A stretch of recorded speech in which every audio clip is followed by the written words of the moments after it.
Good afternoon, everybody. I'm here today with Sandy Gillis, the Executive Director of Deep Well. It's a big treat for us because you hear so much about him, and I've heard so much about Sandy that I've been looking forward to this for a long time. Let me read you some background on them before we get into the discussion. Deep Well has been helping the neighbors of Hilton Head Island since 1973. A long, long time. The organization was founded by Charlotte as a service to the local community who had suffered illness such as a result of drinking contaminated water from shallow wells. Over the decades, other needs involved giving an immediate hand to those that need a hand so they'd be able to help themselves. I must say I'm very impressed by the work that they do and very impressed by Sandy. I want to thank you for providing assistance to the Chimney Cove residents and the displacement they faced. Let's talk about displacement and housing and homelessness on the island. Is homelessness a big problem here? It is definitely a problem. When you talk about the numbers and the volumes, obviously we're not going to have the numbers that a large urban setting is going to have, but we do have it, and it's really driven by affordable housing and the cost of housing. Too many people here just live paycheck to paycheck, and all they need is one little thing to put them in a tailspin. When too much of their income is tied up in housing, it's hard to imagine, but literally one little thing, the car breaks down, they're late for work, they get written up at work, they lose their job, and suddenly they're facing eviction or foreclosure. It can happen just that quickly. But there certainly are homeless people here on our island. They hide really well. But they are here. We just before you came in today, there was a gentleman using our shower facility who doesn't have a home right now, but he works and he needs to be presentable for work. So he needed to come take a shower and do some laundry, and we helped him with that. It's amazing. We live in paradise and we all consider this paradise. Yet we have homeless people, we have hungry people, we have crime issues in some area, and we don't talk about it enough. That's why I think today's interview is very, very important, that we get it out there. We live in paradise, but paradise has its problems too that have to be addressed. And that's one of the advantages I have in Deep Well here, is to help address those problems along the way. Deep Well's concerns go further than the food. You do other items too, besides for giving away food. Can you talk about some of them? We do. We really, food is probably one of the most obvious things we do, and the pantry is open 5 days a week to help people. But we do a lot of things around this shelter issue. The needs of the community certainly evolves over time, just as it has here at Deep Well. And the hottest button issues that we do have right now relate to housing, and it could be help with a utility bill. There's no water in the home, the power is off in the home. Could be an emergency rent or mortgage payment. We saw the highest volumes of those services that we've ever seen in our 50-year history in the early days of COVID when no one could work. And then we do a really unique program here in housing called Livable Housing. It's really cool because I can't believe the volunteers who help us with it do it. We've got 3 different teams of volunteers, men and women. Some are really skilled and gifted with home repairs and carpentry and drills. Some not so skilled, but they've got a lot of enthusiasm. Yeah. And they go out and they make really critical repairs on people's homes. South Carolina, interestingly, has one of the highest numbers of home ownership in the United States, but it also has one of the lowest levels of the quality of those homes. So we have a lot of people here on Hilton Head as well as in neighboring communities. They're living in a home they own, but the home is in such bad shape, it's honestly not even safe for them to be there. So our team of Livable Housing guys, we go and do what we can. We do outsource work, things like roofs, electrical work that needs to be done to code, plumbing work. Anybody out there that could help with electrical and plumbing work, we would welcome them to our Livable Housing team, because there's a lot of people living in houses out there that just aren't safe. So if we can get there and make it a little safer, a little drier, a little more comfortable, it's a good day's work. And it's interesting how the community has become very, very diverse. I mean, besides for the Gullah Geechee community, the Native Islander community, and the white community, we have a very, very large Hispanic community and a growing Asian community at the same time. So we service everybody. It isn't just one group. Absolutely. You don't have to have a U.S. citizenship to be hungry, and we will, much like the schools, whoever shows up on their doorstep, they educate. We help them too. And it is really interesting that you mentioned the diversity, because we see a lot of diversity actually from program to program. So for example, the Livable Housing Program, largely Black families have been in the area for a long time, own their land and house rich, but very cash poor. And they just don't have any way to maintain their homes and fix them. But if you look at some of our other programs, particularly programs that revolve around children, things like our school uniform, school readiness program, or our holiday Santa shop, that's where we see our highest percentage of Hispanic families, because they are the families who have young children. So a lot of times people will say, so what does an average Deep Well client look like? Well, it really depends on what program you're talking about, because there's a lot of diversity across those programs. Yeah, people don't realize how diverse this island really is. When you go to high school graduation here, you can see how really diverse the community we've become along the way. And there's a lot of diversity even within that. You know, you can talk about Latinos or Hispanic, but we have people from Mexico, we have people from South America, we have people from Puerto Rico, we have lots of Caribbean. It's a beautiful, beautiful melting pot that we have here. And we have a lot of people from New York. And that's melted We do. in here. They sound a lot like you. Oh my God, help us.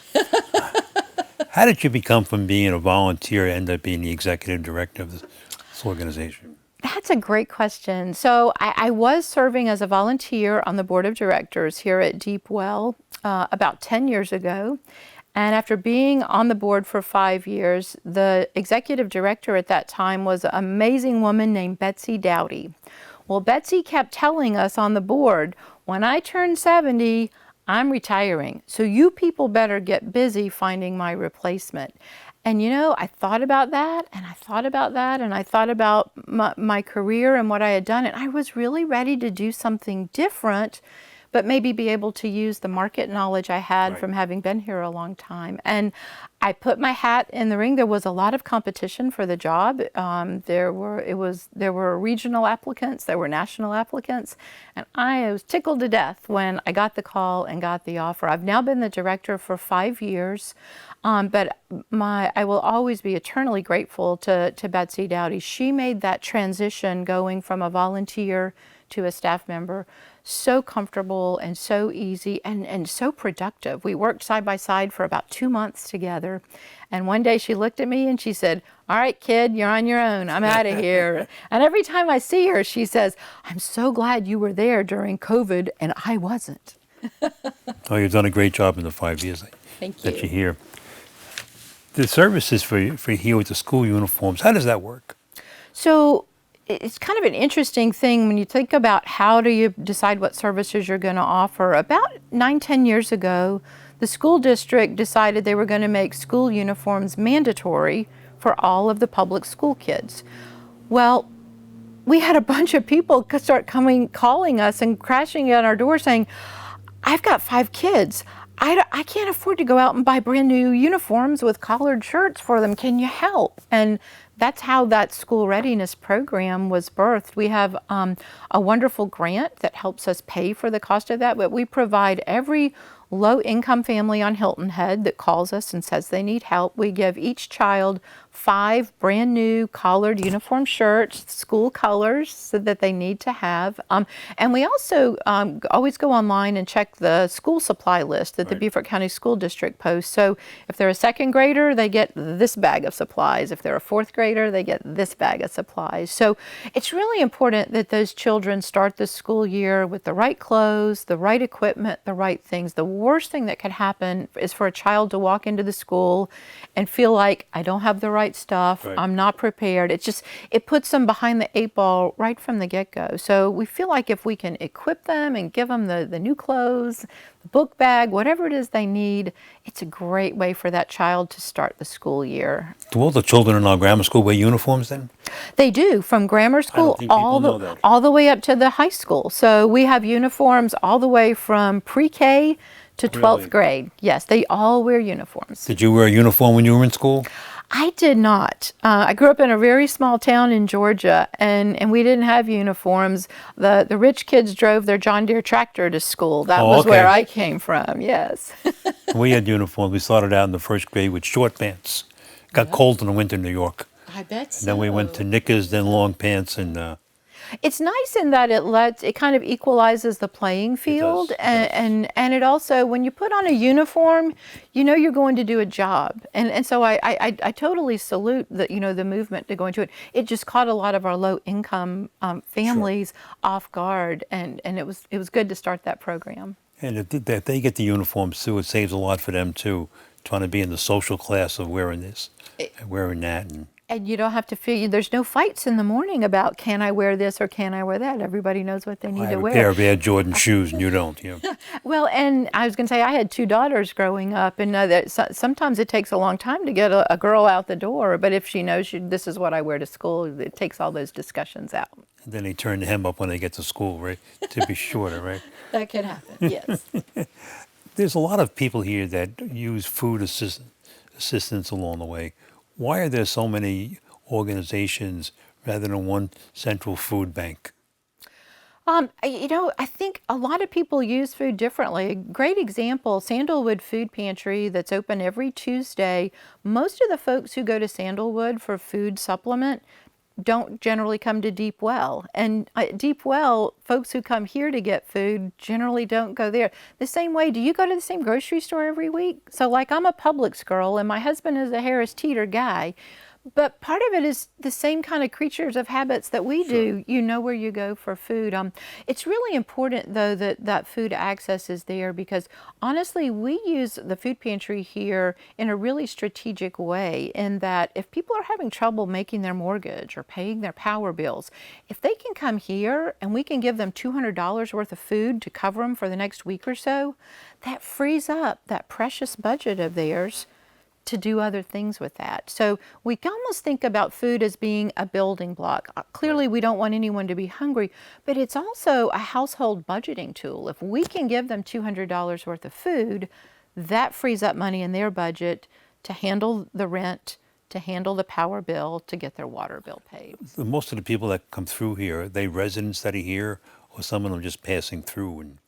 We rarely ever deal with transient people. We would certainly offer transient people food if they needed food, or a shower if they needed that. But we know a lot about our clients. We have a client database with over 10,500 names in it. Wow. And every time we help them with something, they get a little note in their file. So we can really quickly, we can sense when there's patterns, we can sense when there's problems, and we gather a lot of information. So overwhelmingly, the people that we are serving are local residents. Some of our services are only open to Hilton Head residents. Some of our programs that aren't available in other parts of Beaufort County or Jasper County, we extend to those places. But it is overwhelmingly people who live here, people who are working here, and that's our client base. Is there a big call for water? People want water? Not as much as you would think. Really? I think it's just one of those things, depending on where you've come from, what we think is kind of the not so attractive tasting water here might still taste pretty good. We do have a few clients who always say, if you have bottled water, I'd love to have some, but we don't get that as often as you would think. Water's pretty good here. Absolutely. The sink water's Yeah. pretty good, yeah. But it's a choice of which one you have, In fact, you start buying the bottles of water in Kroger's now, the plastic is so thin, they just break in your hands. Sink water is good. Sink water is good. Tap water's good, yes. Well, the town's grateful for all the work that you do. I mean, when you look at the town with a limited form of government that we have, organizations like Deep Well, and I know the Rotary Club has helped you for a while, It all works. It really does. And, you know, since you brought up Rotary, I never let an opportunity go by.